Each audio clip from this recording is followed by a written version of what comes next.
The power of holy separation. Most people pray for growth. Few people pray for separation. Yet every level of growth requires a level of separation. You cannot become who you are called to be while holding on to everything you used to be. One of the greatest misconceptions in the body of Christ is believing that increase only comes through addition. Sometimes increase comes through subtraction. Sometimes what God removes is just as important as what He provides. A farmer understands this principle. When a branch begins growing in the wrong direction, he cuts it, not because he hates the branch, because he loves the fruit. The cutting is not punishment, the cutting is preparation. And many people misinterpret God's pruning season. They think they are being rejected. They think they are being forgotten. They think they are being overlooked. But what feels like rejection is often divine redirection, because God understands what we don't. Everything cannot go where He is taking us. Some friendships cannot go. Some habits cannot go. Some mindsets cannot go. Some relationships cannot go. Some conversations cannot go. Some versions of ourselves cannot go. The truth is, many people want transformation without separation. They want the next level while staying connected to the previous one. But every promotion demands a release. Abraham could not become Abraham while remaining attached to Ur. Elisha could not step into his next season while holding on to the plow. The disciples could not follow Jesus while staying where they were. Something had to be left behind. Something had to be separated. Something had to be surrendered. And that is where many people are struggling.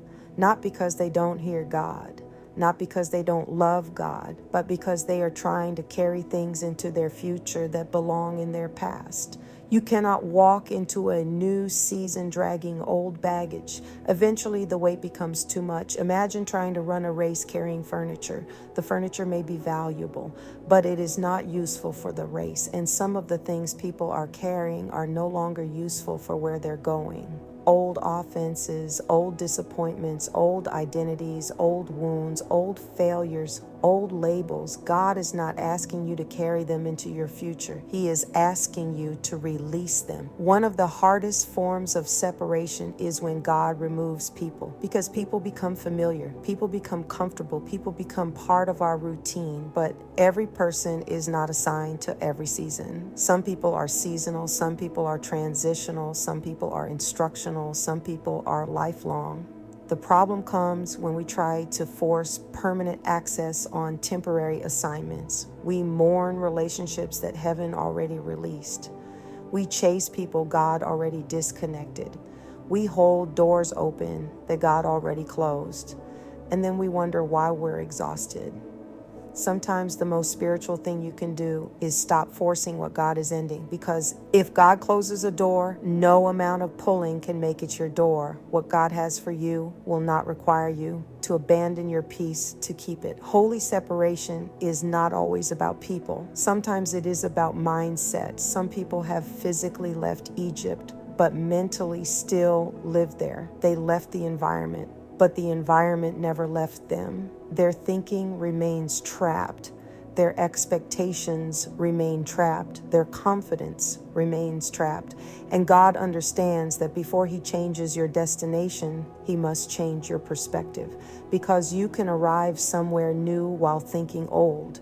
You can enter a new season while carrying an old mentality. You can receive a new opportunity while operating from old fears. This is why separation often begins internally before it becomes visible externally. God starts cutting away fear, cutting away insecurity, cutting away dependence on approval, cutting away unhealthy attachments, cutting away identities that no longer fit your calling. The cutting hurts because we become attached to things, even unhealthy things, even things that are limiting us, even things that are preventing growth.